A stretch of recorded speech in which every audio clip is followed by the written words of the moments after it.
The Lok Sabha has passed the demand for grants for railways by voice vote.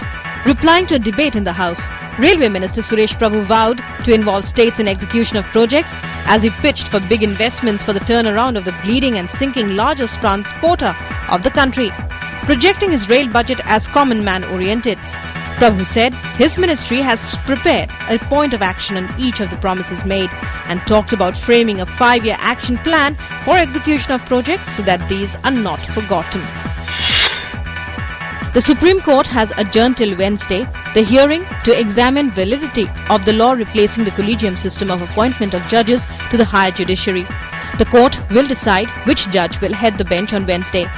The issue of conflict of interest and doctrine of bias once again cropped up before a constitution bench of the apex court. The court has constituted a new bench after recusal of Justice A.R. Dave from the 5-judge constitution bench hearing the case. The Supreme Court has asked the Special Investigation Team to submit status report by 12th May on the progress made by it in the black money investigation. The SIT was created by the Supreme Court and notified by the government last year to investigate cases of black money. A total of 164 ceasefire violations have been reported along the international border in Jammu and Kashmir. Minister of State for Home Kiren Rijiju said in a written reply to Lok Sabha that during these ceasefire violations, 2 civilians and 1 security personnel were killed. During the same period, Border Guarding Force BSF apprehended a total of 16 infiltrators. Grandnephew of Netaji Subhash Chandra Bose has expressed anguish over reports that the late freedom fighter's skin was spied upon. He has demanded that the centre make public the name of those who had ordered it. Raising the issue in 0 hour in the Lok Sabha, TMC MP Saugata Bose sought the release of all files related to Netaji and sharing with the public.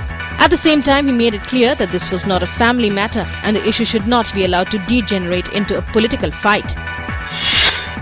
The fate of Bollywood actor Salman Khan will be decided on the 6th of May when a sessions court will give its verdict in the hit-and-run case against him.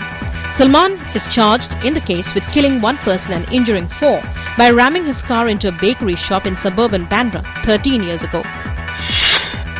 9 people were killed and over 10 others injured when a roadways bus caught fire in Piparpur area.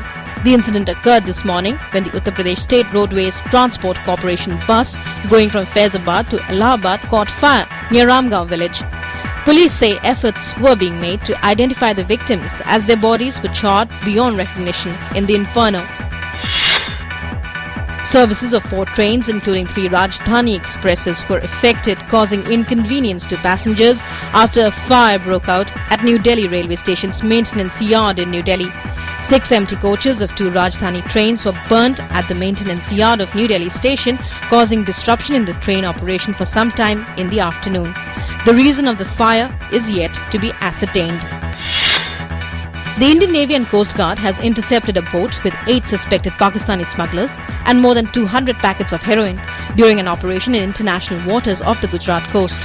A Defence Ministry statement issued in New Delhi said that the operation was launched last week on the basis of intelligence inputs.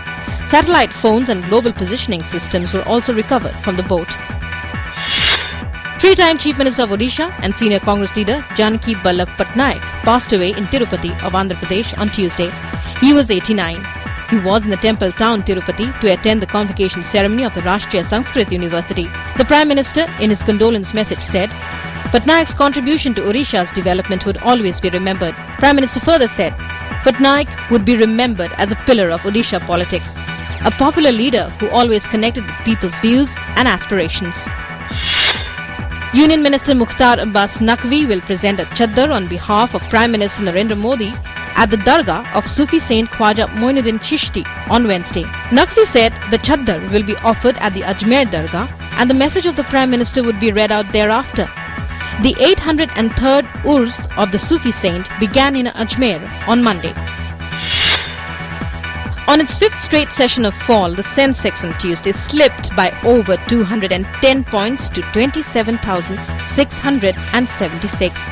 The Nifty lost over 70 points to end below 8,400 levels on losses in pharma and FMCG stocks amid sustained foreign fund outflows and corporate earning concerns. In Himachal Pradesh, unseasonal rains and hailstorm disrupted normal life in Shimla. The mercury has again dipped by 4 to 5 degrees Celsius in the region. Locals, including school children, faced trouble due to the rains and hailstorms in town.